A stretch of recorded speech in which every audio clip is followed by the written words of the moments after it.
we present John Moffat as Hercule Poirot and Philip Jackson as Chief Inspector Japp in Agatha Christie's Death in the Clouds. If le bon Dieu had intended man to fly, he would have provided him with a stronger stomach. There are two things in life that never fail to fill me with horror. The first is sitting down in a dentist's chair, and the second is waiting for the moment when the aeroplane takes off. Please make sure that your seatbelts are fastened, ladies and gentlemen. We shall be taking off for Croydon very shortly. I had not even had the time to compose myself for the coming ordeal. Shortly after taking my seat, I had been obliged, par politesse, to give it up. Venetia, my dear, I had no idea you would be on this plane. How perfectly delightful to see you. Why don't we sit together? Oh, monsieur, I didn't mean that you should move. How very kind of you. I moved to a seat further back in the plane, and no sooner had I sat down than the engines began to roar, and we moved on the runway. I tried to distract myself by studying the faces of my fellow passengers. What were they thinking? The pretty girl in the corner seat on the other side of the gangway, for instance. So it's all over. 1 week living on the Riviera with all the really smart people. And all because of the Irish sweepstake. And now it's back to giving disgusting old women permanent waves. But why is she trying so hard not to look at the handsome young man sitting opposite her? She is very much aware of him, and he of her. She's pretending not to let on, but she remembers me all right. That evening in the casino when she lost her last stake on number 6, and I pretended that my winnings on number 5 were hers. I did that rather well. And the woman to whom I was obliged to give up my seat, she has scarcely said a word to her friend. Oh, mon Dieu, she is going to light a cigarette. Excuse me, madam. No smoking on board. Oh, hell. Sorry, madam. Send my maid to me, will you? She's in the forward compartment. Yes, madam. She is decidedly nervous, that one. And I do not think it is the flying that frightens her. Your dressing case, my lady. Thank you, Madeline. Can you find my nail file? Oh, certainly. Here it is, my lady. Yes. You may go back now. The channel below gleamed in the sunlight. I had taken a mild sedative to steady my stomach, and it was beginning to take effect. I was growing very drowsy. The two Frenchmen sitting behind me seemed to be arguing about prehistoric pottery. And was the man beside me really taking out a flute from its case? Or was I dreaming? Excuse me, sir. It is Dr. Bryant, isn't it? Yes, I am Dr. Bryant. There's a lady sitting at the back there on the other side of the aisle. I don't like the look of her. I was awake in an instant. The doctor was bending over a stout, middle-aged woman dressed in black who was slumped down in her seat. She's dead. I was rather afraid of that. When did you last see her? Alive, I mean. She was as right as rain when I brought her coffee down. When was that? About 3/4 of an hour ago. She's been dead for at least half an hour. There's some kind of puncture mark on her neck. Pardon, monsieur, but there was a wasp flying about the cabin earlier. I killed it. Is it possible that the poor lady died of a wasp sting? Well, it is possible, I suppose. We shall be landing at Croydon any minute. Is there anything I should do, Doctor? No, nothing. The body must not be moved, of course. Just a little moment. There is something... My dear sir, you'd better return to your seat. But there is something that has been overlooked. Do you see? Here on the floor. Another wasp, by the look of it. Yes. It is very like a wasp. But it is not a wasp. It's a kind of miniature dart with orange and black feathers. Good Lord. I never expected to see anything like this with my own eyes. You recognize it, monsieur? This is a thorn that is shot from a blowpipe by certain native tribes. Can't remember now whether from South America or Borneo. And I strongly suspect that the tip... No, don't touch it. You mean this is the famous arrow poison of the South American Indians? Can it be possible? How did you recognize it? I write detective stories. My name is Daniel Clancy, and I've made myself quite an expert in unusual ways of killing people, but I never thought I'd see anything like this in real life. But gentlemen, you must return to your seats. The plane is about to land. At Croydon, we were informed that we would have to remain in the aeroplane until the arrival of the proper authorities. Oh, this is absolutely outrageous. Shutting us in here with a dead body? It was nearly half an hour before we were taken off and ushered into the presence of the proper authorities, in the shape of my old friend, Chief Inspector Japp. I hope not to keep you any longer than is necessary, ladies and gentlemen, but as I'm sure you will appreciate, you will have to remain here until the facts of the matter have been established. Nonsense. I am Lady Horbury. You cannot detain me in this manner. I am sincerely sorry, Lady Horbury, but you see, this is a very serious matter. It looks like a case of murder. Murder? And now, Dr. Bryant. If you would care to come this way, Dr. Bryant. May I assist at your interview? Monsieur Poirot. Sorry, I didn't recognise you all muffled up like that. Do come along, by all means.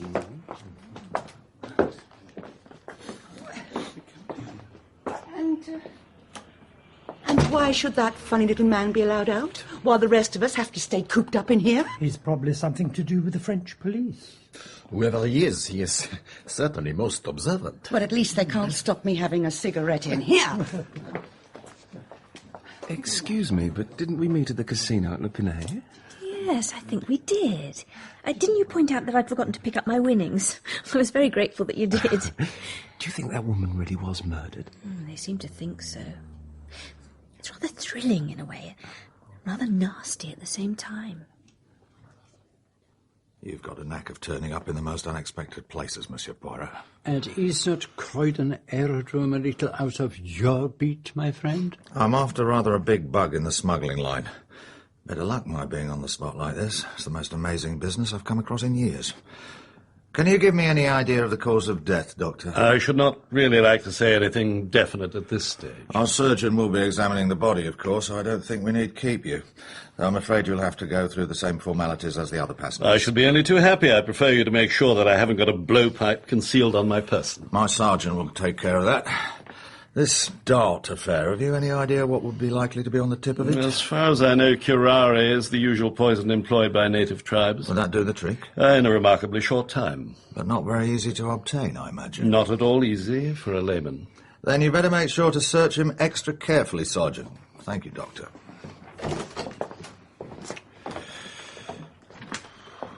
Poor business, this. A bit too sensational to be true. I mean, blowpipes and poisoned darts in an aeroplane. Well, it's an insult to one's intelligence. That, my friend, is a very profound remark. I've got a couple of men searching the plane, but before we get down to questioning everybody, I'd like to get some idea of who was sitting where. The plane was divided into 2 passenger compartments, I understand, with the steward's pantry and the toilets in between them. That is so. We need not concern ourselves with the people in the forward compartment. And the dead woman was sitting at the rear of the plane across the aisle from you. And in front of her was Mr. Ryder, and in front of him was Mr. Clancy. The chap who had the brainwave about the blowpipe? Yes. And in front of him was Mr. Gale, sitting opposite Miss Gray. Who was facing the rear of the plane. Mm-hmm. So who was on your side of the gangway? The 2 Duponts were sitting behind me at the rear. And Dr. Bryant was beside you. Who was in front? The Countess of Horbury, with the Honourable Venetia Carr sitting opposite her. That seems clear enough. Passengers will probably be hopping mad by now, but even so, I think we'll see the 2 stewards first. But the stewards revealed remarkably little, other than that the dead woman, Marie Morisseau, was a regular passenger. Business of some kind, I suppose. You don't happen to know what her business was?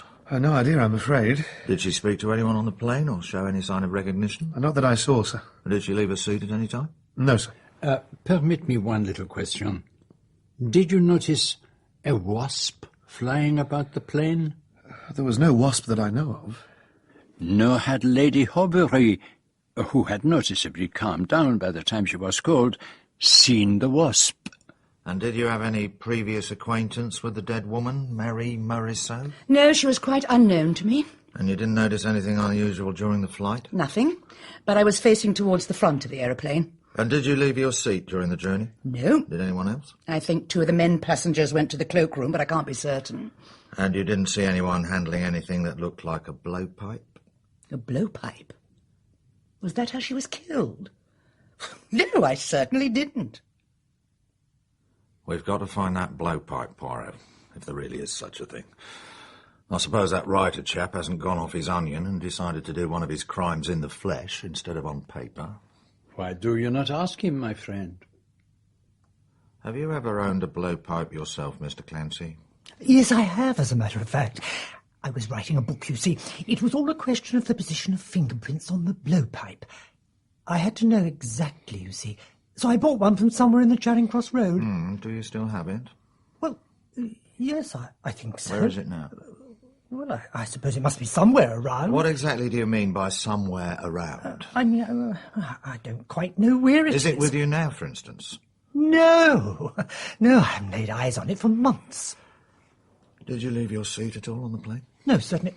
At least, yes, I did. And where did you go? I went to get a Continental Bradshaw out of my raincoat pocket. And where was that? At the back of the plane. So you passed just by the dead woman's seat?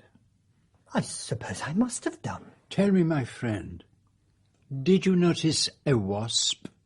A wasp? I certainly did. It tried to sting me. Then it went over to where those Frenchmen were sitting. One of them killed it, I think. Looks pretty fishy to me. He actually owns a blowpipe, and he went all to pieces when I asked where it was. Perhaps that was your threatening manner, my friend. I never threaten Poirot. You should know that. There's nothing for anyone to be afraid of if they're telling the truth.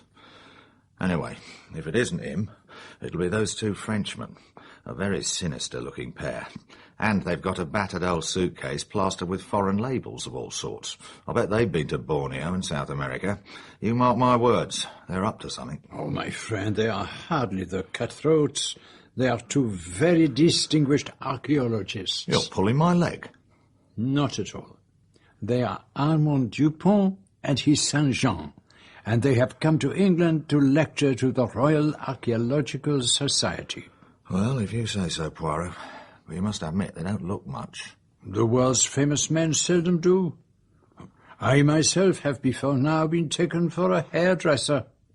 You don't say. Well, let's have the rest of them in. But none of them seem to have noticed anything of any importance. Lady Horbury's acquaintance, the Honourable Venetia Carr, had spent all her time staring out of the window. Mr. Ryder, who was only concerned about making his business meeting, was engrossed in his papers. Norman Gale, who turned out to be, oh ma foi, a dentist, had eyes only for the beautiful Miss Grey. You were facing the rear of the plane. Did you happen to notice Madame Morisot at all? Oh, yes, I noticed her all right. And why was that, Miss Grey? Well, she was most frightfully ugly, and her hair was a terrible mess.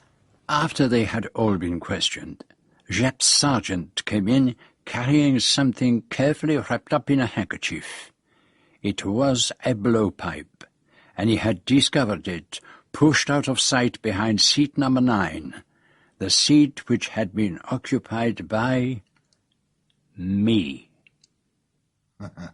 So this is your work, old bird. Oh, mon ami, when I commit a murder, it will not be with the arrow poison of the South American Indians. It is a bit low, I admit. A crude detective story dodge, but it seems to have worked. So what are we looking for?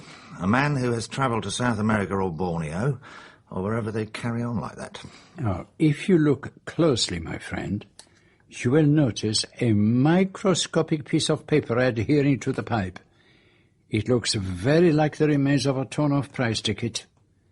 I fancy that our murderer found the blowpipe not in the upper reaches of the Amazon, but in some Paris curio shop.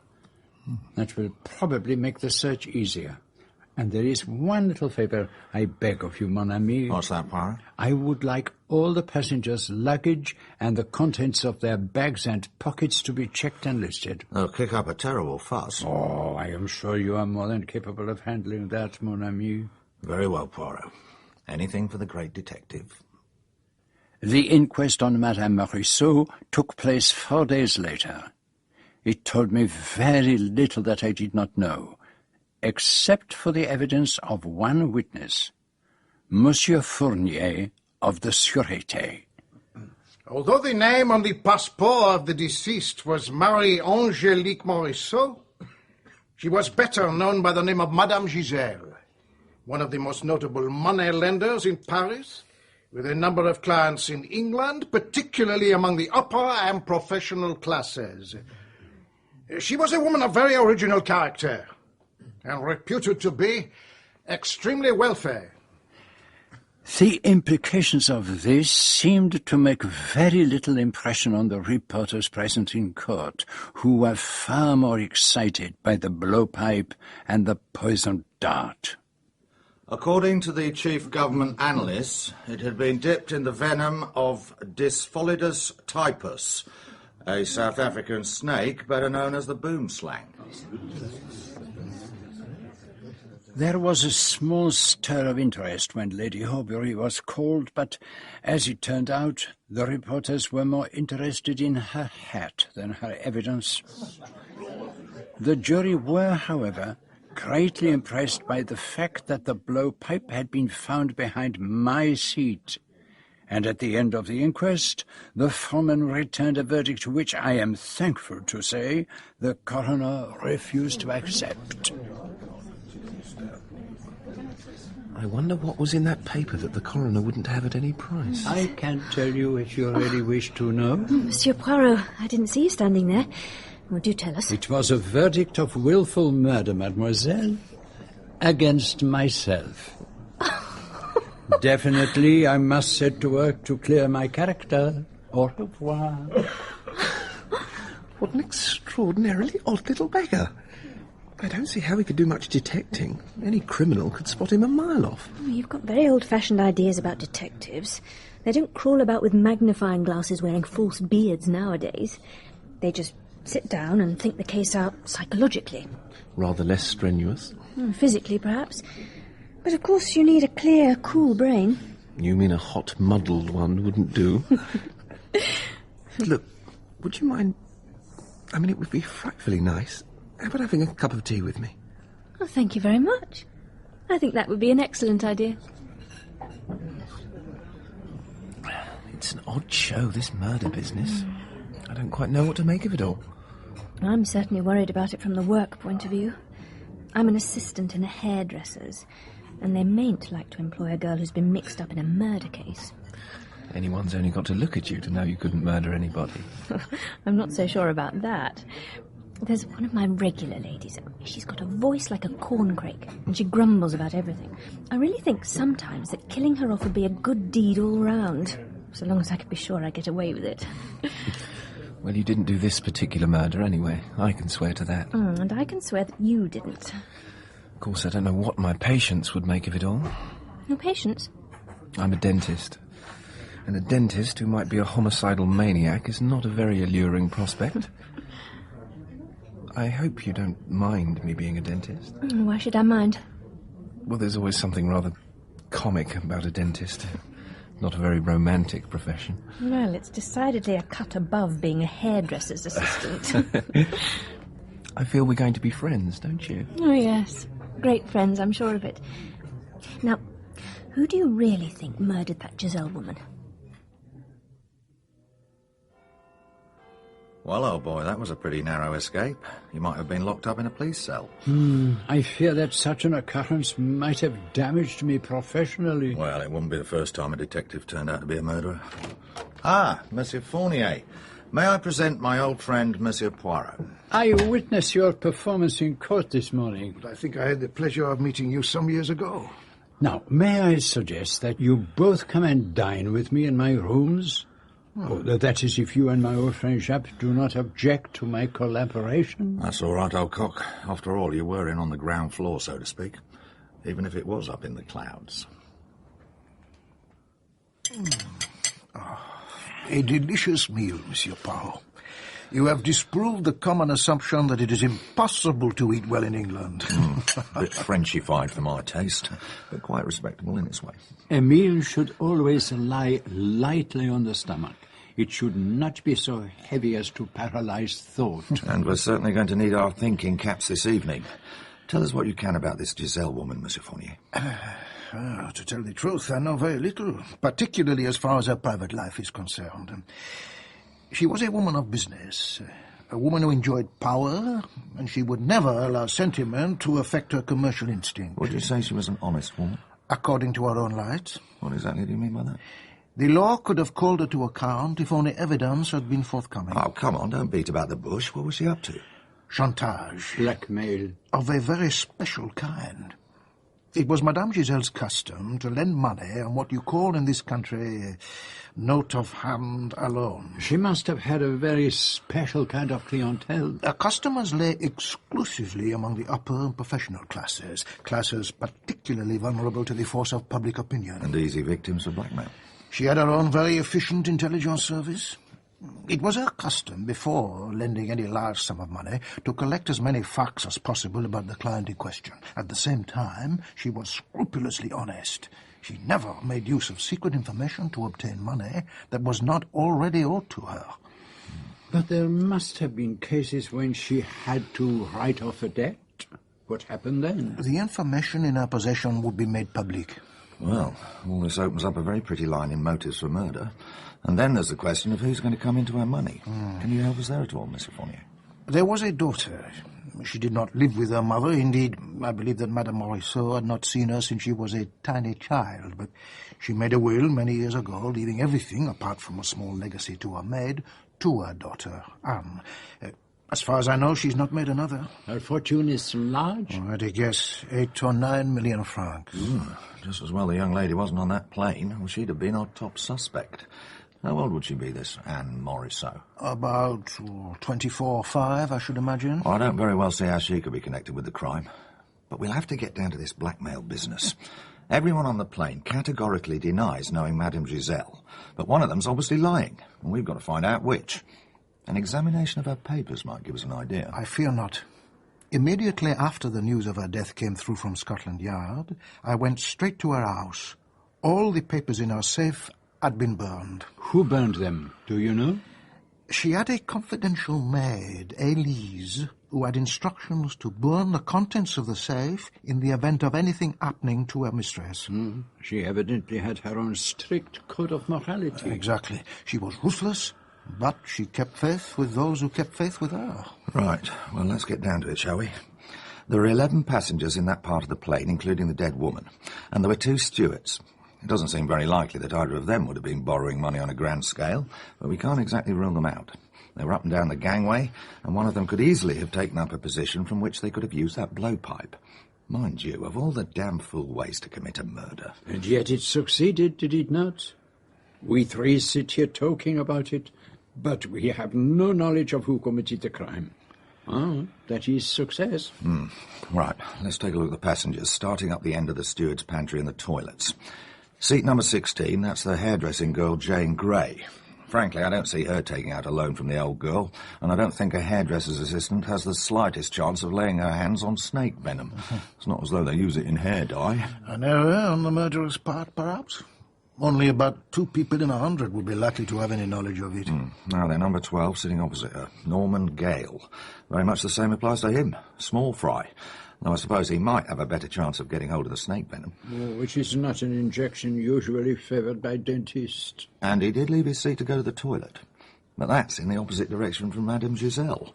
To kill her with a blowpipe, he'd have needed the kind of thing that would make a right-angled turn. So he's pretty well out of it. I agree. So, we'll cross the gangway to seat 17, the Honourable Venetia Carr.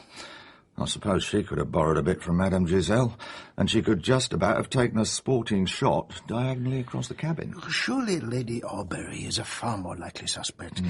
I happen to know she had been losing very heavily at the baccarat table in Le Pinet. She's certainly the type of person to be mixed up with Madame Giselle. But how could she have done it? She didn't move during the flight. She'd have had to kneel up on her seat and lean over the top of it with all the other passengers looking on. Have you considered Dr. Bryant? Big boy in Harley Street. Not very likely to go to a French moneylender.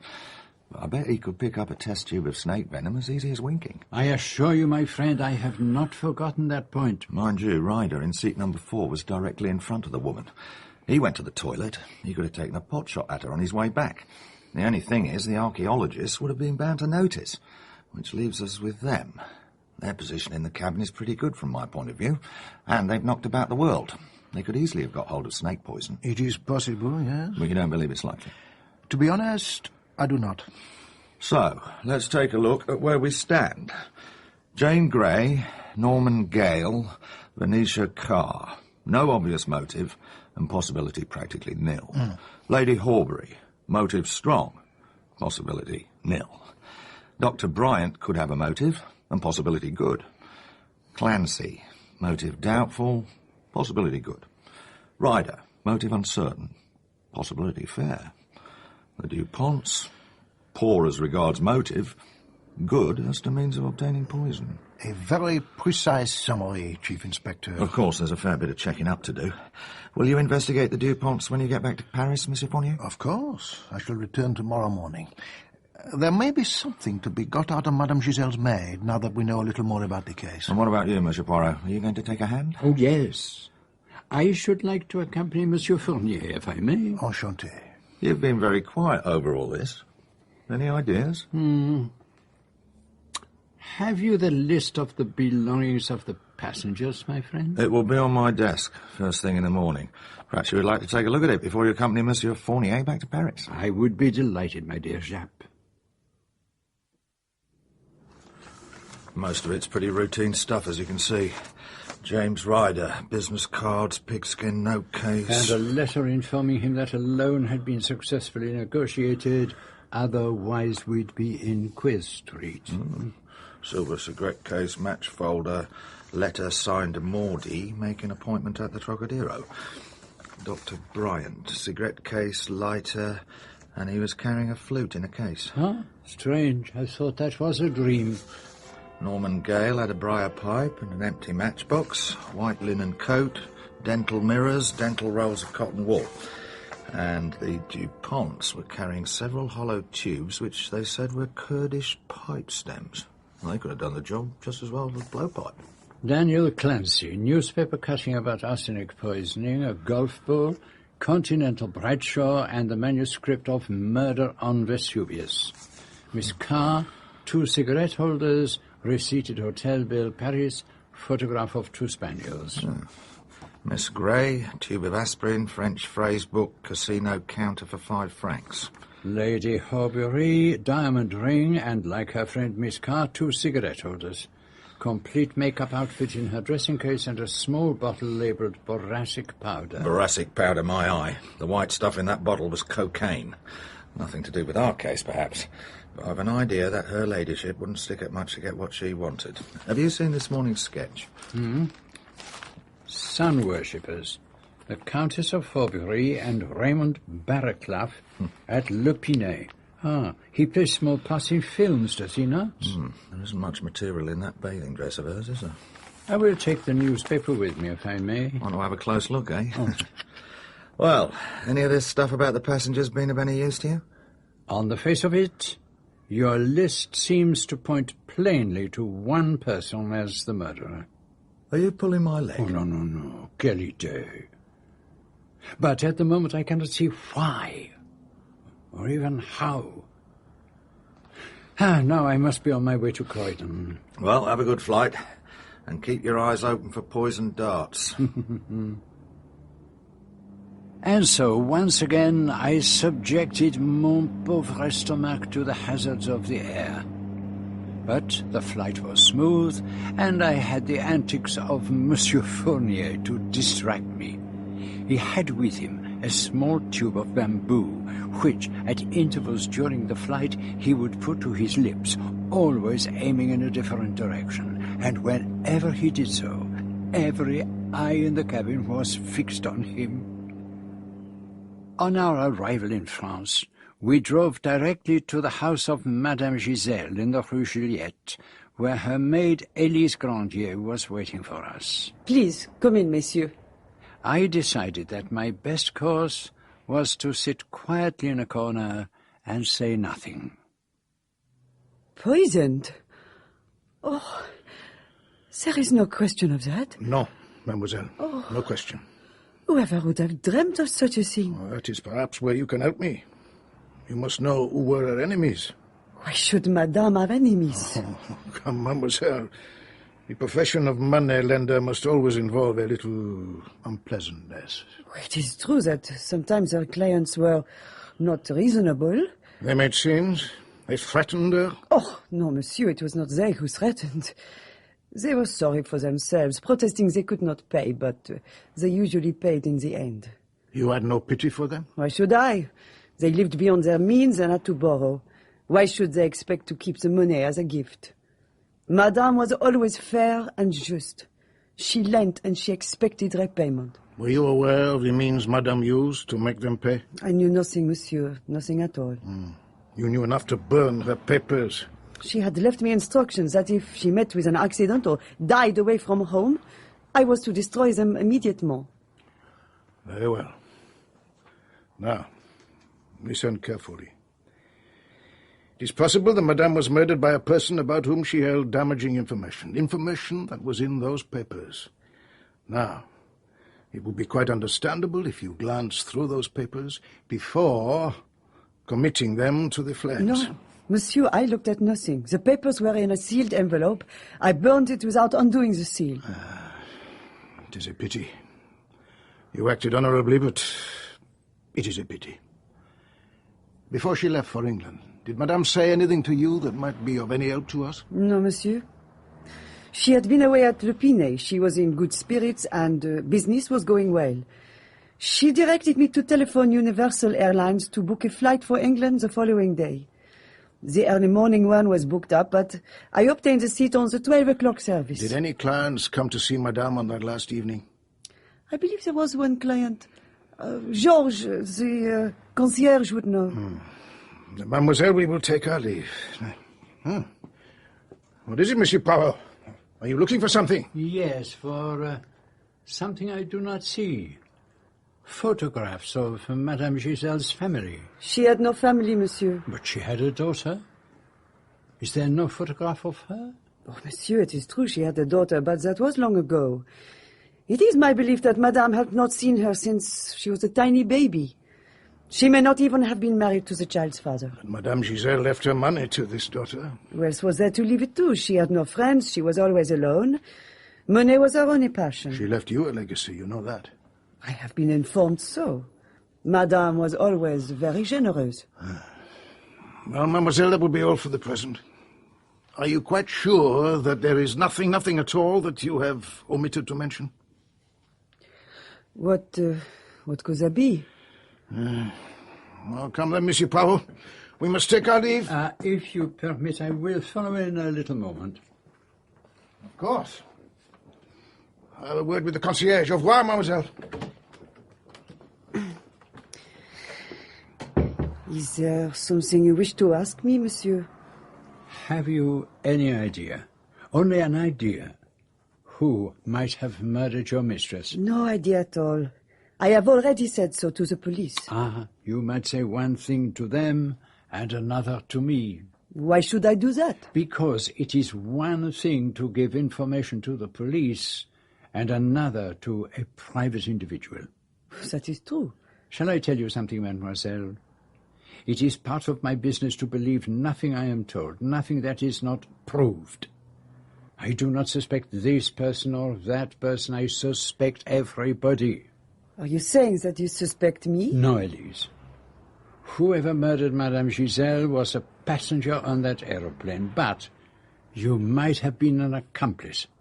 You might have passed on to someone the details of your mistress's journey. I did not. I swear I did not. I believe you. But nevertheless, there is something you conceal. In every case of a criminal nature, everyone keeps something back. That is so with you. When my friend, Monsieur Fournier, asked you if there was nothing you had omitted to mention, you were troubled and evasive. What is it that you are holding back? Oh, it is nothing of importance. Let me be the judge of that. Monsieur, I am in a difficulty. I do not know what Madame would have wanted me to do. There is a saying that two heads are better than one. Will you not confide in me? Very well, monsieur.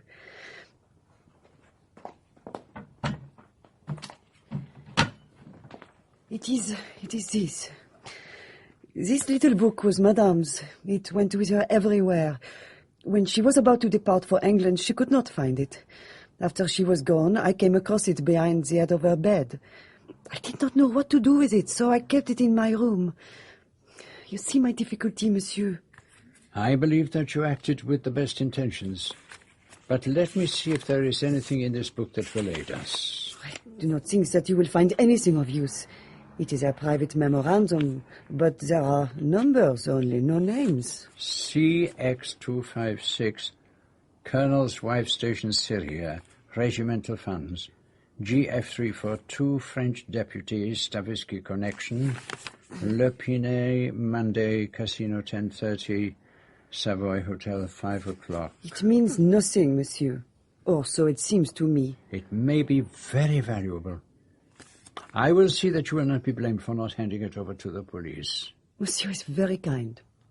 One last question, mademoiselle. When you reserved a seat on the plane for Madame, did you ring up Le Bourget or the office of the company? I rang the office of Universal Airlines in the Boulevard des Capucines. Thank you, mademoiselle. That is where you score, my friend. The private individual gets far more out of witnesses than we ever do through official questions. But did the concierge tell you nothing? It was a lady who visited Madame Giselle on the night before she came to England. He did not identify her from any of the photographs, or at least he said he did not, but when I showed him the daily sketch, he gave a little start of recognition. Ah, and in the notebook there is a significant entry. CL52, English peeress, husband. She is, I understand, an addicted gambler.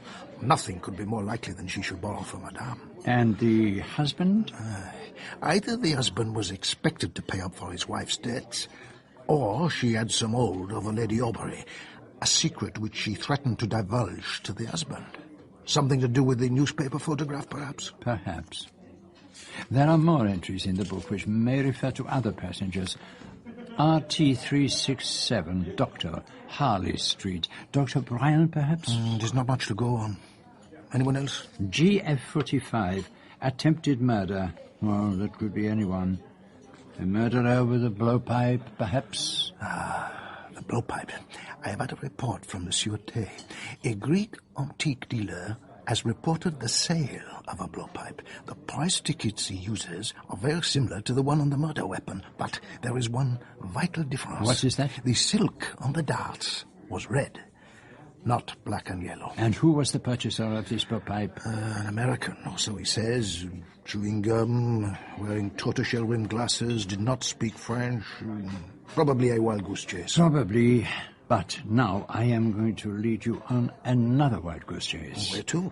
To the Boulevard des Capucines, the offices of Universal Airlines. And if you please, let me do the talking. Yes, monsieur, that is correct. Madame's maid asked for the 8:45 service, but it was fully booked, so we gave her a seat on the 12 o'clock flight. How very curious. A friend of mine who travelled on the 8:45 service on that day said that the plane was half empty. Possibly your friend has mistaken the day. No, there was no mistake. It was the day of the murder. He said if he had missed that plane, he would have travelled on the flight on which that woman was killed. Well, of course, sometimes when people arrive at the last minute... No, that was not the case. Do you not think it would be better if you were to tell me the truth? I don't understand you, monsieur. You understand me very well. You should also understand that in a case of murder, it is a very serious offence to withhold important information. How much were you paid and who paid you? I meant no harm. I had no idea. How much? 5,000 francs. Continue. A man, I'd never seen him before, came in and said he was going to England the following day. He wanted to negotiate a loan from Madame Giselle, but he wanted to appear to meet her by chance. He knew that she would be travelling the following day, but he could not manage the earlier flight. All I had to do was to tell her that the early service was full and to give her seat number 2 on the 12 o'clock flight. I saw nothing wrong in that. And they do business in unconventional ways. Americans? Yes, monsieur. Describe this man.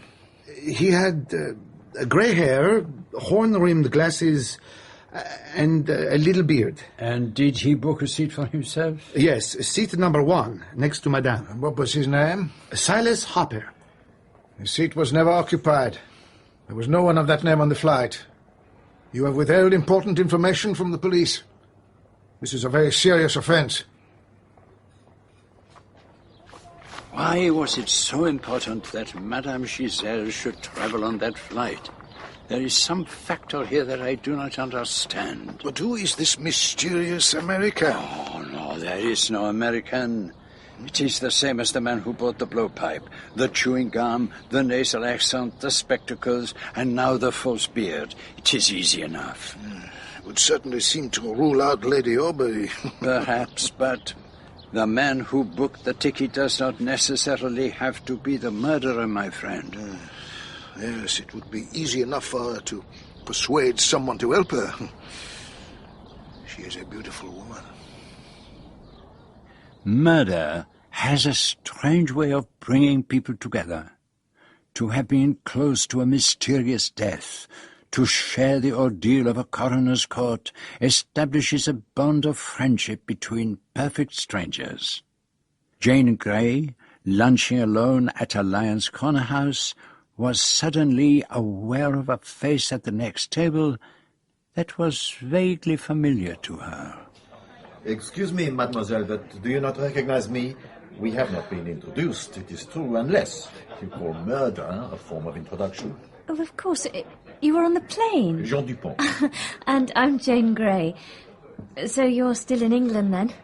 You permit that I join you? Yes, of course, please. My father has been in Edinburgh to give a lecture. We are returning to France tomorrow. Oh, I see. The police have not yet made an arrest? Oh, I haven't read anything in the papers. Perhaps they've given it up. Oh, no. They never give it up.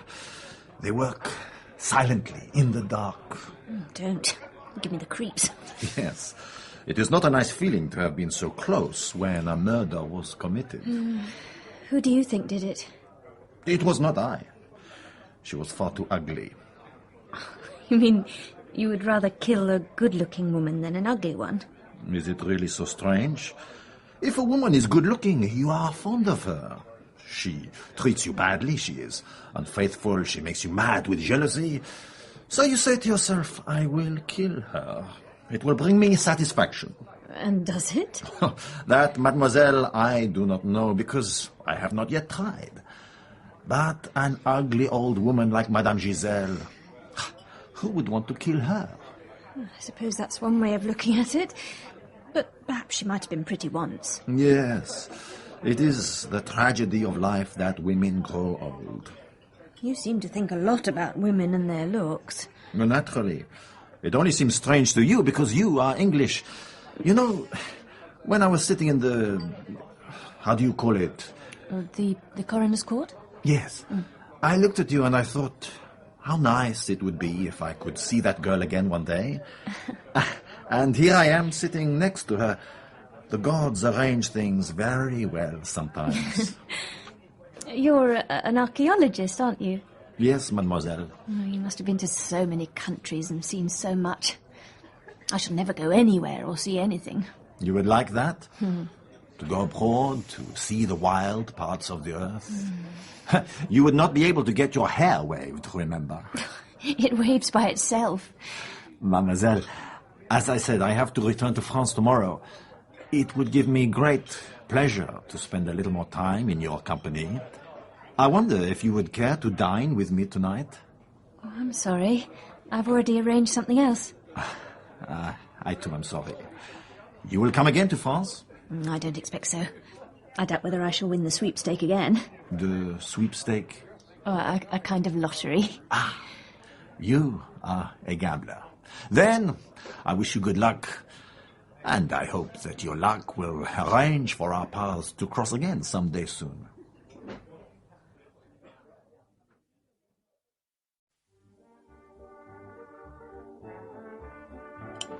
You've hardly spoken a word all evening. Is something the matter? No, nothing particular. Things going badly? Not frightfully well. It's a bad time of year. Don't be idiotic. One time of year is as good as any other for a dentist. Are people cancelling their appointments because... Because they don't want to sit in a dentist's chair and be practised on by somebody who might be a murderer? Half of them are scared stiff of going to the dentist at the best of times, and now... Oh, it's so unfair. It makes me feel so guilty. Well, why should you feel guilty? Because I've become quite a draw at Antoine's. Everybody wants me to do their hair so they can hear about the murder at first hand. I've even talked Antoine into raising my wages. Whereas, as far as I'm concerned, if things go on like this, I shall have to pack it all in and emigrate to Canada or somewhere. I'm sure it won't really come to that. I feel so much at the mercy of things. If I were a young man in a book, I'd get down to finding out which of the passengers on the plane really did the murder. Well, now's your chance. One of them sitting over there in the corner by himself. Don't turn round, I don't want him to notice us. Who is it? It's Mr. Clancy, the man who writes detective stories. Why don't we follow him when he leaves? You never know, he might find out something. How far's he got with his dinner? He's about level with us. And we'd better get a move on so we can leave immediately after he does. We mustn't draw attention to ourselves.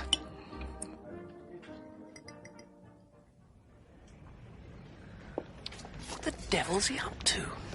He keeps stopping and starting and changing direction. Is he trying to throw us off the scent, do you think?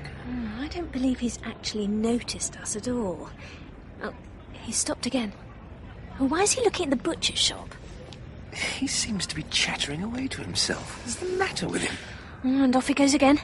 He's certainly getting a move on. We're going to have a job keeping up with him without being noticed.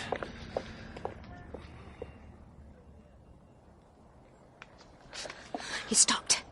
He seems to be looking for something. His keys, he's going in. 47 Cardigan Street. That's the address he gave for himself at the inquest. Yes. Fine evening for the chase, is it not? Monsieur Poirot, are you still trying to clear your character? Ah, you remember our little conversation. And are you playing at detectives? Is it the ingenious Mr. Clancy that you suspect? Oh, so do you, or you wouldn't be here. Ah, no, mademoiselle. No, there are more important things than finding the murderer. The vital point is to clear the innocent. But why should we not combine together? I am about to call on Mr. Clancy. Now, I would suggest that you, mademoiselle, accompany me in the guise of a secretary. Here, take this notebook and pencil for the shorthand. But I can't write shorthand. You can make signs on the paper, can you not? As for you, Mr. Gale, I suggest that you meet us upstairs at Monseigneur's in an hour's time. Very well. Come then, mademoiselle. Murder, and to be part of it oneself, it's simply amazing. All very shocking, of course, but undoubtedly rather thrilling. I'm writing the whole thing just as it happened, only as fiction, of course, with pen portraits of all the passengers. The airmail mystery, it ought to sell like wildfire. Won't you be had up for libel or something? Oh, no, dear lady. My story is far too ingenious for that. And it is because of your ingenuity, Monsieur Clancy, that I have come to see you. It would be of great interest to me to know who, in your opinion, committed the crime. Well, of course, I'm very flattered. But a real murder is very different from my little mysteries. You haven't any control over the facts. No, but if you had to make a sporting guess, who would you choose? Well, I suppose one of the two Frenchmen. Ah, why is that? Well, she was French. Seems more likely somehow. And they were sitting on the opposite side, not far away from her. But really, I don't know. It depends so much on motive. Yes. I gather there's a daughter who comes into Madame Giselle's money. And there might be people on board who owed her money and couldn't afford to pay her back. True. And there are other possibilities. Let us suppose that Madame Giselle knew of something, attempted murder, shall we say, on the part of one of these people. Attempted murder? What a very curious suggestion. In a case like this one must think of everything. That blowpipe that you bought. Oh, I wish I'd never mentioned the blasted thing. I think you mentioned you bought it in the Charing Cross Road. Do you remember by any chance the name of the shop? Well, it might have been Mitchell and Smith. And then again, it might have been Houghton and Mann. Perhaps, Miss Grey, you would be so obliging as to take down those two names. Yes, Monsieur Poirot. And now, Mr. Clancy, we must take our departure. Oh, well, you came at a fortunate moment. For days I've been racking my brains for the name of the criminal in my story. And just now I saw it written up above a butcher's shop. Pargeter. Oh, but you must allow me to give you a copy of The Case of the Scarlet Petal. It deals in some detail with arrow poisons. Here you are. You are too amiable, monsieur. Oh, not at all. I notice, Miss Grey, that you don't use the Pitman system of shorthand. No. Miss Grey uses a much more efficient system recently devised in Czechoslovakia. You don't say. I do. Very clever, those Czechs. Pilsen beer, glass, gloves, and now a new shorthand system. I'm sorry I couldn't be more helpful. I hope you find your blowpipe. So, did you get anything out of Mr. Clancy? He's not so scatterbrained as one might imagine. He saw through me, all right. Did you really want those addresses? I think they might be useful, yes. And are you going to go through this process with all the passengers on the plane? Oh, yes. It is part of my order and method. But I could perhaps solve the problem more quickly if I had help. Well, what kind of help? Well, help from you, Mr. Gale, and later perhaps from you too, Miss Grey. What can I do? You will not like it. Let me be the judge of that. What is it? Frankly, what I need is a blackmailer. A blackmailer? What for? Oh, to blackmail. What else? Who am I to blackmail? You will write... No, I will write a note and you will copy it to the Countess of Horbury. The lady who was sitting across the gangway from us? The same. In this note you will ask for an interview. You will refer to certain business dealings of Madame Giselle having passed into your hands. And then? You will be accorded an interview. You will say certain things in which I will instruct you, and you will ask for £10,000.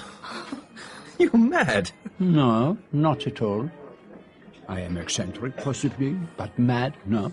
What if she sends for the police? She will not send for the police.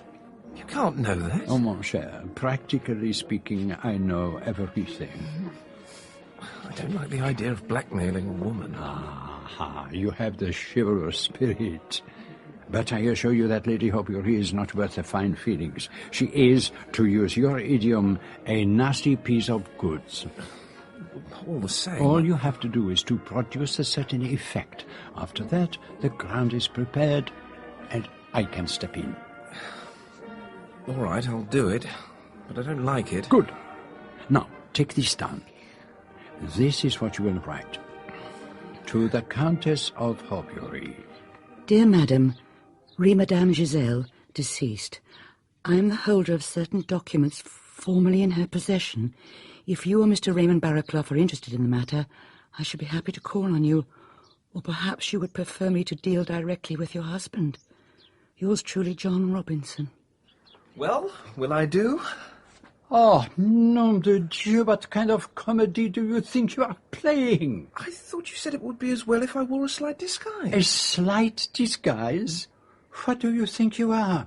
A Guy Fawkes to go on top of the bonfire?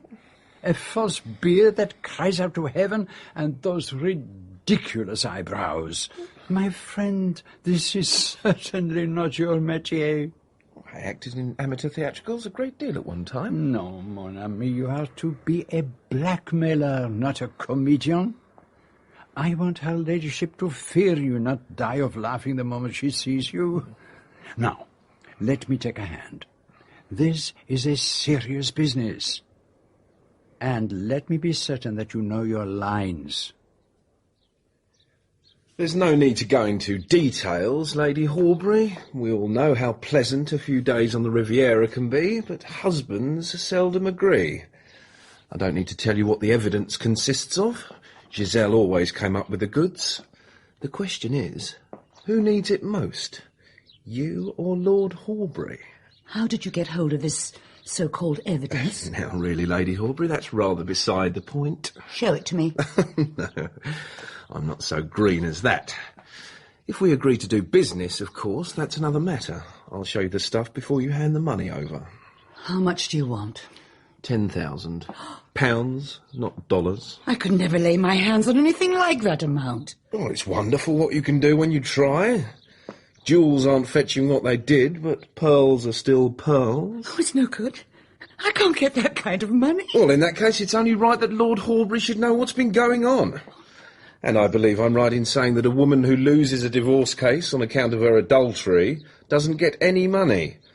And that Raymond Barraclough, who you're having such a merry time with in those pictures in the papers, may have a very pretty face, but he isn't exactly rolling in it, is he? I'll leave you to think it over.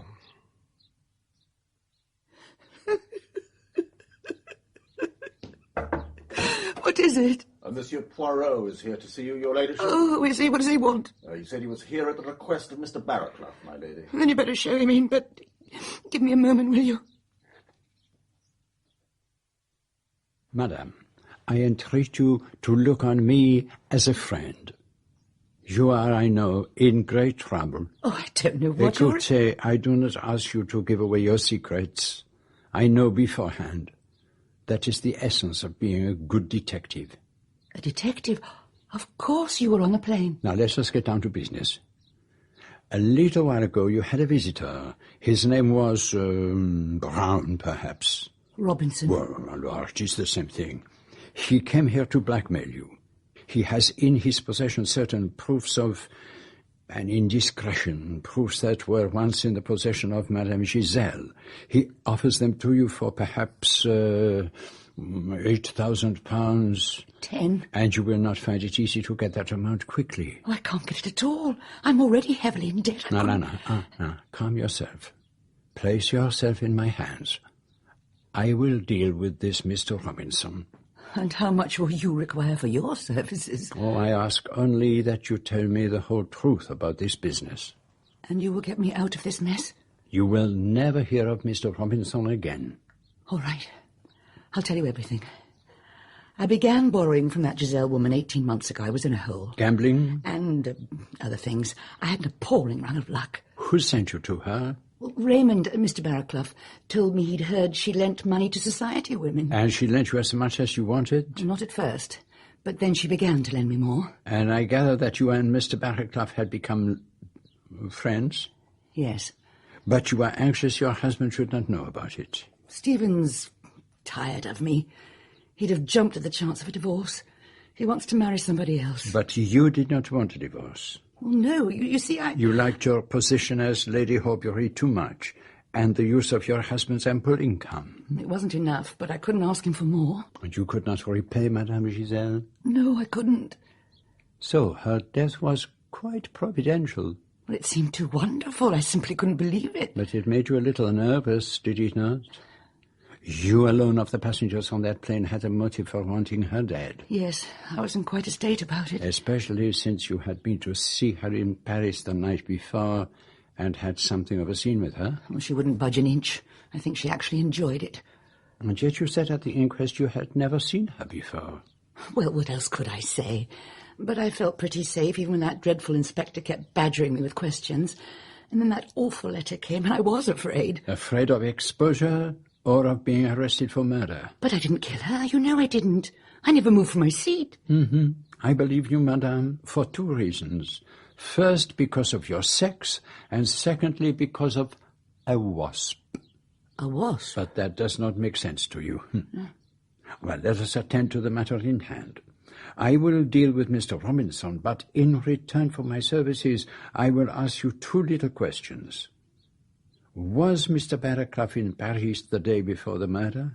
Yes, we dined together, but he thought it better that I should see Madame Giselle alone. And one further question. You were on the stage, I believe, before you were married, and called yourself Cicely Bland. Was that your real name? No. My real name was Martha Jebb. And you were born where? Doncaster. But why do you... Oh, mere curiosity. To tell you the truth, Poirot, I'm not very happy at all about the way this case is going. The more I look into things, the less I get. If only we could come up with a single clue. I will give you 3. And I will give them titles like the names of Mr. Clancy's stories. The Clue of the Wasp, The Clue of the Passenger's Baggage, The Clue of the Extra Coffee Spoon. You're potty, old fruit. What's all this about a coffee spoon? I questioned one of the stewards. He remembered noticing 2 spoons on Madame Giselle's saucer. That's supposed to mean a wedding. In this case, my friend, it meant a funeral.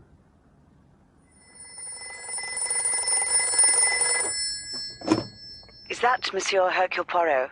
Speaking. I have a call for you from Paris, Monsieur Fournier. Pray be so good as to put him through at once. Go ahead, caller. Monsieur Poirot, it is most important that you come to Paris straight away. Can you be at my office by 2 o'clock tomorrow? The daughter of Madame Giselle has come to claim her inheritance. It was the event for which I had been waiting.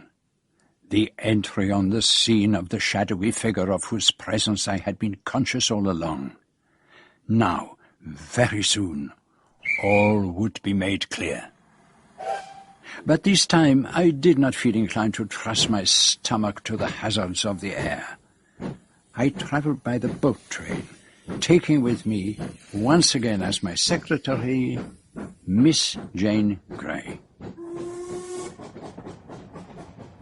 It couldn't have come at a better time, really. I've been given the push. The push, mademoiselle? I had a row with Antoine. I lost my temper with a customer. Oh. She really was an absolute cow. I was feeling nervy, and I just let rip and told her what I thought of her. I ought to be looking round for a new job, I suppose, but I couldn't resist your offer of a few days in Paris. And the good Mr. Gale, he has no objections? Well, why should he? He doesn't own me. He's much too concerned with trying to make up his mind whether to move to Canada or New Zealand. But what's all this about? Do you want me to trail around and do my phony shorthand act? Now, the object of my journey is to meet the daughter of Madame Giselle. But I wish also to speak further with the Duponts. Now, perhaps while I am taking on the father, I will leave the son to you. You remember him from the inquest, I imagine? I've seen him since then. I ran into him at Lyons Corner House. Ah, excellent. Better and better. But listen carefully. I do not want you to tell him about the daughter of Madame Giselle.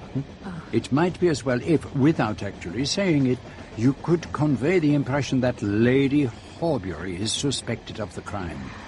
You don't think he did it, do you? No, he is not exactly top of my list, but I am keeping open all my options until I have encountered this mysterious figure who is about to step into the limelight.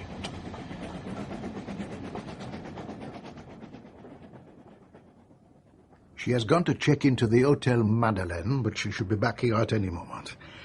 I've only had the chance to have a few words with her. What age is Mademoiselle Morisot? But she is not Mademoiselle Morisot. She is Mrs. Richards, married and 24 years old, according to her birth certificate, which she brought with her to establish her identity. She is the daughter of Georges Liman and Madame Morisot, both of Quebec. Quebec? That should throw a certain light on the early life of Madame Giselle. As far as I can piece it out, Marie Morisot was a nursery governess when she met this Georges Liman. They married, but after the child was born, they went their separate ways. Marie Morisot to France, and I have no idea what became of Liman. The child was left with the Institut de Marie. Madame Morisot sent money for her daughter from time to time, and then a lump sum which was to be given to her when she reached the age of 21. And how did Anne Morisot come to hear of her mother's death and her inheritance? We inserted discreet advertisements in various journals. One of these came to the notice of the principal of the Institut de Marie, who telegraphed to Mrs. Richards, who was then working in Europe. And who is this Richards, the girl's husband? I gather he comes from Detroit. He is a maker of surgical instruments. He did not accompany his wife? No, he is still in America. And is Mrs. Richards able to throw any light on the reason for her mother's murder? She knows nothing whatsoever about her, apart from the few facts given to her by the principal of the Institut de Marie. But she is here. Please, show Mrs. Richards in.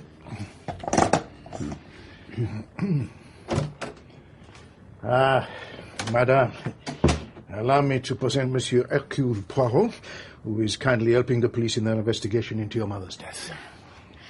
I am pleased to make your acquaintance, monsieur. Though my feelings in this matter are hardly those of a daughter. To all intents and purposes, I have been an orphan all my life. The head of the Institut, Mère Angélique, is the nearest I have had to a mother. And you left the Institute when, madame? When I was 18. I worked for a time as a manicurist and then in a dressmaker's shop. And when did you meet your husband? A little over a year ago. I was in Nice, and he was about to return to America. He came over again on business to Holland, and we were married in Amsterdam a month ago. He has already gone back home, and now I am about to join him there. And the first you heard of the tragedy was from Mère Angélique? Oh, no, I read about it in the papers, but I had no idea the victim was my mother. Then I received a telegram from the Institut de Marie, and I presented myself here. I'm very happy to answer your questions, monsieur, but I do not really see how I can help you. After all, I never knew my mother. You are disappointed, mon vieux. You had some idea about that girl. Did you suspect, perhaps, that she might be an impostor? No, I never thought that. And the young lady seems genuine enough. It is odd, though. I feel that I have met her before. But no matter. She has no light to shed on the mystery, and it all makes less and less sense. I must put through a call to Quebec. Well, did you have any luck? A little. I spoke with Mère Angélique at the Institut de Marie, and she confirmed all that Mrs. Richards told us about her upbringing there. Madame Giselle seemed to think that it was better for the child to grow up away from her influence. But how did Mrs. Richards come to be in Nice? It's rather an unlikely place for a good little convent girl. Apparently, she had a job as a lady's maid, and she came to Europe in that capacity. And what about her father? What happened to him? That was the main reason for my telephone call. He was an obvious suspect. But he was killed in the early days of the war. There was something I was saying a moment ago, something that... Please excuse me, I'm still listening. It's just, I've got a jagged nail. I need to find a nail file. Nom du nom! What's the matter? I remember now why the face of Anne Richards seemed familiar to me. She was in the aeroplane on the day of the murder. Huh? Lady Horbury sent for her to get a nail file. Anne Richards was Lady Horbury's maid. Oh, please, mademoiselle, will you telephone Monsieur Fournier and ask him to come here straight away? This changes everything. But why didn't no one mention this before? Why was she not included among the suspect persons? Because she was not on the passenger list. I have spoken to Lady Horbury, who says that her maid usually travel by rail and boat. It was only at the last moment that she decided that she should accompany her. But where was she during the flight? In the front part of the aeroplane. Yes, I remember now. Lady Horbury sent for her just after the plane had taken off. She didn't appear again. Where did she go for the nail file? Do you remember, mademoiselle? To where the coats and cases were, at the rear of the plane. Past where Madame Giselle was sitting. The poison must have had a delayed effect. But it is not possible. Oh, can all my ideas have been entirely wrong? Oh, mon vieux, such things happen. They happen to me. They do not happen to me. But it does not make sense. If it was only arranged for her to travel on the plane at the last minute, how could she have known that her mother would be a passenger? Oh, mon Dieu. What is it? What's the matter? I was not wrong. I am sure of it. And if that is so, then Anne Richards is in imminent danger. I must go to her hotel immediately. Will you have the goodness to remain here, mademoiselle, in case there is any further news? Yes. Come, mon ami. There is not a second to lose. What is it, Monsieur Poirot? What has happened? Did you find her? Life is very terrible, mademoiselle. What do you mean? When we reached the hotel, we were told that she had left with an American for the Gare du Nord. An American? She was surprised to see him, it seems. He put her in a taxi, but did not go with her. He said something about the boat train. But did they find her? Oh, yes. When the train reached Boulogne, she was slumped across her seat, with a little blue bottle in her hand. It had contained prussic acid. You mean she killed herself? No, that is what the police think. What will you do now? I shall return to England tomorrow. But I would prefer you to remain in Paris, if you will. There are various tasks that you could perform for me, and I would still like you to talk to Jean Dupont. Oh, that's already arranged. We're having dinner together tomorrow night. Oh, excellent. And, do not feel you have to hasten your return. Stay in Paris for as long as you wish.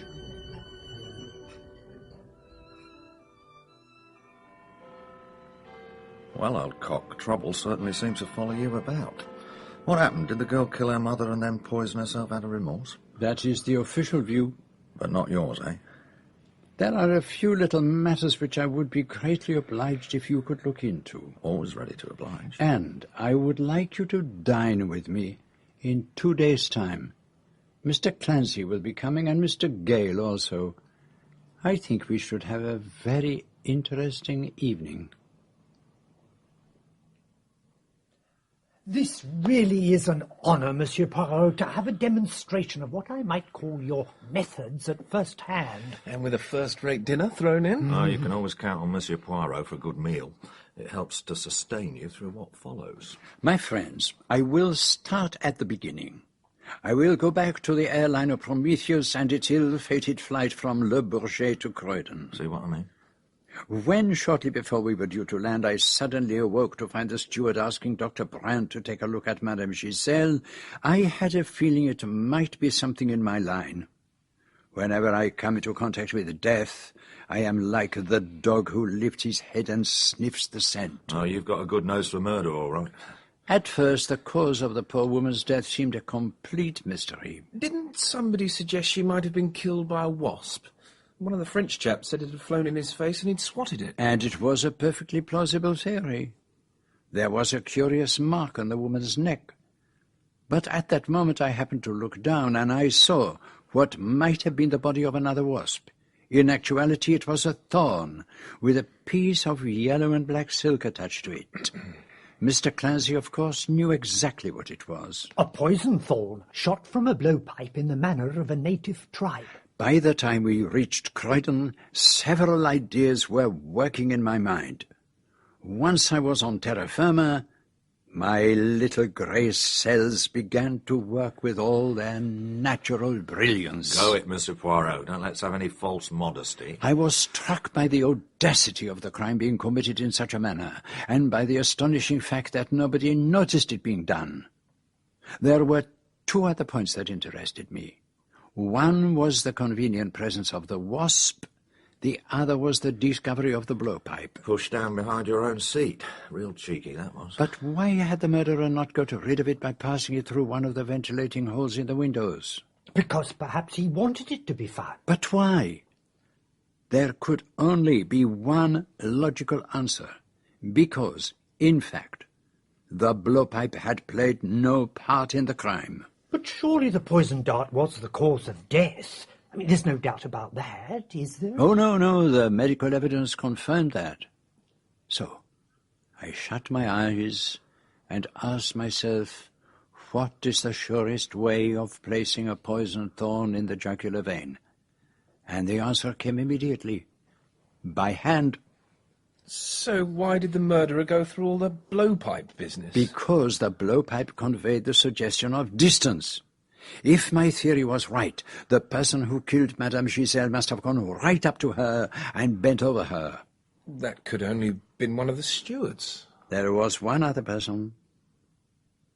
Mr. Clancy had passed immediately by Madame Giselle's seat, and it was he who had first drawn attention to the blowpipe theory. This is monstrous. It's outrageous.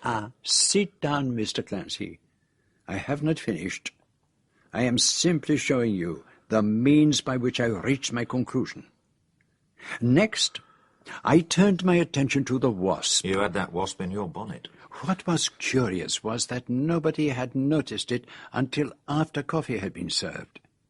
It seemed that the murderer might be offering an alternative solution to the blowpipe, that Madame Giselle had been stung by a wasp and had succumbed to heart failure. But the success of that solution depended on whether the killer could retrieve the poisoned thorn before anyone noticed what had happened. It could be done easily enough. Was that why the silk attached to the thorn was yellow instead of cerise, so that it might resemble a wasp? Bravo, Mr. Clancy. It was just that. Our killer approaches the victim's table, presses the thorn into her neck, and releases the wasp. But how could the murderer have done that? I mean, do you mean he was carrying the wasp in a box or something? Which was why Monsieur Poirot was so interested in the contents of the passengers' pockets and their hand luggage. And here I came up against a totally unexpected development. I found what I was looking for, but it was on the wrong person. There was an empty Bryant and May's matchbox in Norman Gale's pocket. But by everyone's evidence, Mr. Gale had never passed down the gangway. He had only visited the toilet compartment, which was in the opposite direction from where Madame Giselle was sitting. Well, at least that puts me in the clear. Does it? There was a method by which Mr. Gale could have committed the crime, as the contents of his attaché case showed. Don't even remember what was in it. Oh, well, it can wait for a little. I am merely explaining my ideas about the crime. I now had two men who could have committed the crime, Mr. Clancy and Mr. Gale. But could I find a sufficiently convincing motive? And I confess I could not. You always did make life difficult for yourself. Of all the passengers on the plane, the only one who was undoubtedly mixed up with Madame Giselle and who would benefit by her death was Lady Horbury, and I did not see how she could have committed the crime. But what about this daughter of Madame Giselle's? She stood to inherit a pretty tidy sum. Couldn't she have been one of the women on the plane? The point did occur to me, Mr. Clancy. I ruled out Venetia Carr, and subsequently I was able to rule out Lady Horbury, but Jane Grey was another matter. I investigated her antecedents very carefully, and I satisfied myself that she was not the daughter of Madame Giselle. And so you reached a series of dead ends? So it seemed. And yet I was convinced that Mr. Gale was the murderer. There was the empty matchbox and the contents of the attaché case. But what did I stand to gain from Madame Giselle's death? All that happened was that I lost most of my best patients. I tried to gain Mr. Gale's confidence. I pretended to confide in him. I even persuaded him to help me in a fake blackmailing attempt on Lady Horbury. And it was there that he made his first mistake. I had suggested a modest disguise. He arrived to play his part with a makeup that was utterly ludicrous. No one could play a part as badly as he proposed to play that one, and there could only be one reason for this, that he did not wish to reveal how perfectly he could disguise himself, how well he could play a part. But I don't understand. Why should he want to play a part? Be patient, Monsieur Clancy. All will be explained. Because I was worried that Mademoiselle Jane was becoming too closely involved with Gale, I took her to Paris with me as my secretary, after Monsieur Fournier had told me that Anne Morisot was arriving to claim her fortune. The moment she walked into the room, I was convinced that I had seen her before, but I could not place her. And when I did, it was too late. And where had you seen her before? She was on the plane, and she was the maid of Lady Horbury. And when I discovered that, when I realized that she had lied, all my theories were overthrown. Here, overwhelmingly, was the guilty person. But then it became clear to me that she had not planned to be on the plane at all. She was there only as the result of a last-minute change of mind on the part of her mistress. I can't make head nor tail of any of I this. wouldn't let it worry you, Mr. Clancy. So when did you give up on the idea that I was the murderer? I did not give up. You are the murderer. For goodness sake, this is ridiculous. Perhaps you would be so good as to reveal the result of your investigations, Chief Inspector? Your name isn't Gale at all. You only called yourself that when you went into partnership as a dentist with your uncle, John Gale. You took his name, but you were his sister's son, not his brother's. Your real name is Richards. It was as Richards that you met Anne Morisot at Nice last year when she was there with her mistress, Lady Horbury. Very quickly she became infatuated with you. You had her eating out of your hand. The story that she told us was not true. She did know her mother's maiden name, and she knew about her money-lending activity. She knew also that she might be heir to a vast fortune. From Anne you'd learned that Lady Horbury was a client of Giselle, and a plan began to form itself in your mind. Giselle was to be murdered in such a way as to throw suspicion on Lady Horbury. You mean to say Anne Morisot knew all about it? Oh, yes, yes. After all, did she not say that she never knew her mother? She and Gale met again in Nice this summer, and he began to put his plan into action. The clerk at Universal Airlines was bribed so that Giselle and Lady Horbury should travel on the same plane. But surely it was taking an absurd risk if Anne Morisot was going to be there as well. Ah, but as I told you, that was a decision taken only at the last moment by Lady Horbury, and that seriously jeopardized your plans, did it not, Mr. Gale? Your original idea was that Anne Morisot should claim the inheritance with a perfect alibi, since she would have been on the cross-channel ferry at the time of the murder. Later you would marry her, and the fortune would be yours. I imagine that for a moment when you saw her on the plane, your determination wavered, but you decided to go ahead nevertheless. You're very clever with your ideas and your imagining, Monsieur Poirot. You ought to be in Mr. Clancy's profession. What you imagined, Monsieur Poirot, is hardly evidence. Perhaps not. But then I do have a little evidence. Oh, really? Well, then perhaps you can tell me how I managed to kill Madame Giselle, when everyone who was on the plane knows perfectly well I never went near her. I will tell you exactly how you committed the crime. And my evidence is in the contents of your dispatch case. You were on holiday. Why take with you a dentist's linen coat? That is what I ask myself. And the answer is that it closely resembled a steward's jacket. What's that supposed to mean? This is what it means. When coffee had been served and the stewards had gone to the front of the aeroplane, you went to the toilet, took your linen coat from the dispatch case which you had carefully placed close by, padded your cheeks with cotton wool, came out, took a coffee spoon from the box in the pantry opposite, hurried down the gangway with the quick run of a steward, spoon in hand, to Madame Giselle's table. You thrust the thorn into her neck, opened the matchbox and let the wasp escape, creating a momentary diversion. You hurried back to the toilet, changed your coat, and strolled leisurely back to your seat. The whole thing took only a couple of minutes. And what about Jane Grey?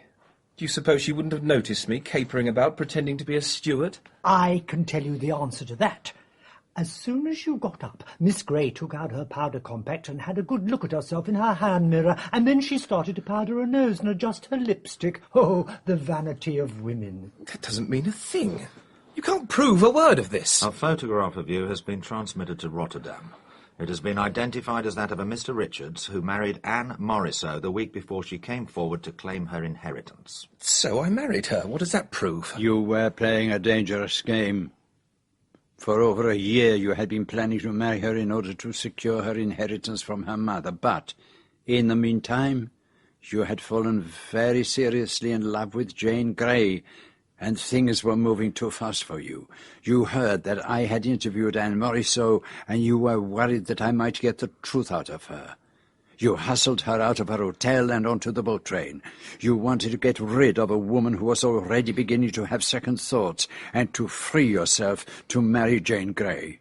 You forced prussic acid down your poor wife's throat and left the empty bottle in her hand. You're making this up, every word. You even left your fingerprints on the bottle. That's impossible. I was wearing... You were wearing gloves. I don't think we need hear any more. James Richards, alias Norman Gale, I hold a warrant for your arrest on the charge of willful murder. I must warn you that anything you say will be taken down and used in evidence. Monsieur Poirot, this has been absolutely the most thrilling experience of my life. I cannot thank you enough. No. The good Jap deserves as much credit as I do. He has done wonders in identifying Gale as Richards, who incidentally worked for 6 months on a snake farm in South Africa. The Canadian police are after Richards.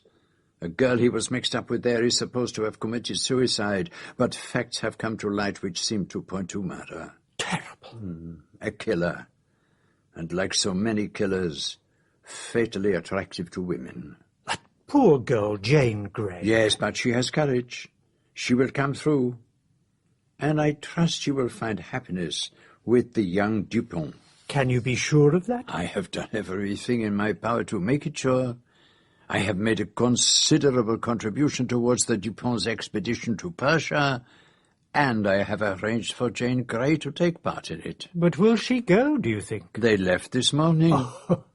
Archaeology has a way of bringing people together, and there are many consolations in digging up the past.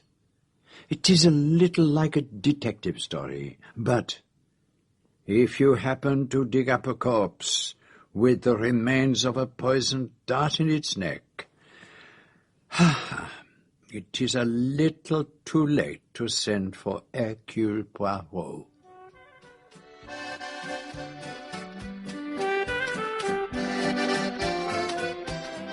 In Agatha Christie's Death in the Clouds, Hercule Poirot was played by John Moffat. Chief Inspector Japp, Philip Jackson.